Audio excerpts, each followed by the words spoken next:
کیا کریں۔ لیکن ان سب کے باوجود اگر مشکلات آ جاتی ہیں تو کوئی بات نہیں، مشکلیں آزمائشیں یہ اللہ کی طرف سے نبیوں کو آئی ہیں۔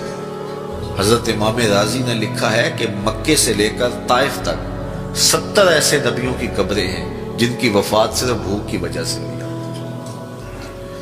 تو ہم ایک دن کا فاقہ آ جائے، تھوڑا سا کاروبار نرم ہو جائے تو بابوں کے پاس بھاگ کے اللہ کے ساتھ شریک ٹھہرانے لگ جاتے ہیں۔ کیوں؟ کس وجہ سے؟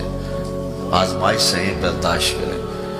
تو اوپر نیچے یہ دن بدلتے رہتے ہیں، دن پھرتے رہتے ہیں، ہر وقت جو ہے کہ جادو ہو گیا، ٹونا ہو گیا، سایہ ہو گیا، بندش ہو گئی ہے، ہر وقت اسی چکر سے ہم نکلتے نہیں ہیں۔ اللہ پر توکل رکھیں، وہ رزق دیتا ہے، وہ رزق تنگ بھی کرتا ہے، وہ رزق کشادہ بھی کرتا ہے، بندوں کو آزماتا بھی ہے، بندوں کو ڈھیل بھی دیتا ہے۔ اس کی ڈھیل سے بھی ڈریں اور اس کی آزمائش میں بھی پورا اترنے کی کوشش کریں اور اسی کے حضور دامن پھیلائیں۔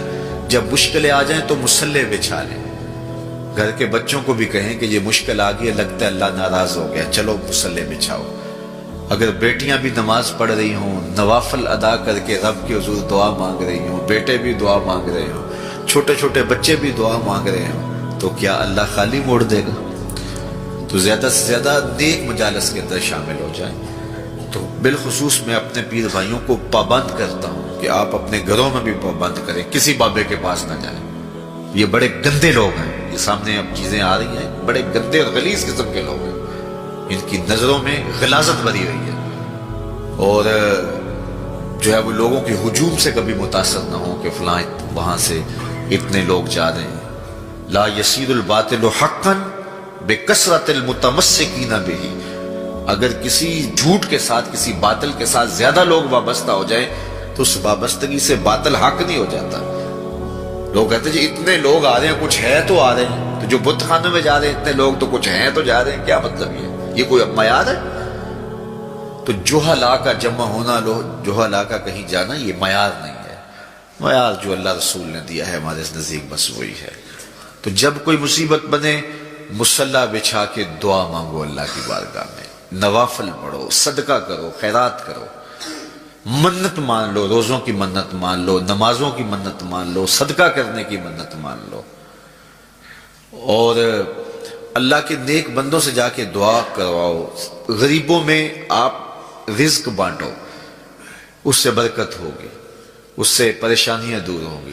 رزق کم ہو گیا ہے تو غریبوں کو دو، لگتا ہے غریبوں کو دو گے تو اور کم ہوگا، نہیں، جب دو گے تو اللہ کے سچے وعدے آپ کو نصیب ہوں گے اور آپ کو برکت نصیب ہوگی، اس کے راہ میں دینے سے کم نہیں ہوتا ہے۔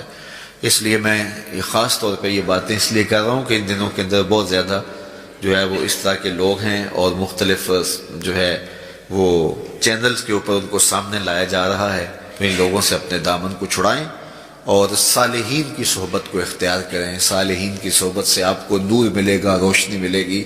آزمائش ٹل جاتی ہے تو پھر بھی، ورنہ اس میں استقامت کی توفیق مانگیں، چونکہ جو بلا پر صبر کرتا ہے اسے بھی اجر دیا جائے گا۔ صحیح حدیث میں آتا ہے کہ اہل بلا کو قیامت کے دن جو صلہ دیا جائے گا تو دوسرے لوگ آرزو کریں گے کاش ہمارے جسم کو لوہے کی کینچیوں سے کاٹ دیا جاتا۔ تو یہ جو تکلیفیں آتی ہیں یہ گناہ اس سے جڑتے ہیں، اس سے درجے بلند ہوتے ہیں، اس سے اللہ کی قربت نصیب ہوتی ہے۔ تو مصیبت آئی تو بابے کے پاس بھاگ گئے، جو فاسق اور فاجر اور مشرکانہ عقائد رکھتا ہے اس کے پاس بھاگ گئے، تو پھر ایک مصیبت بھی صحیح اور ایک اپنا ایمان بھی اجاڑا۔ اس لیے اس مصیبت سے جو باطنی فوائد ملیں گے، جو روحانی مرتبے بلند ہوں گے، ان کو حاصل کریں۔ تو غیرت کے ساتھ جینے کا ڈھب ہم سیکھیں، مت ایسے لوگوں کے پاس جائیں۔ اللہ آپ کو مجھے اپنی رحمتوں کے سائے میں رکھے۔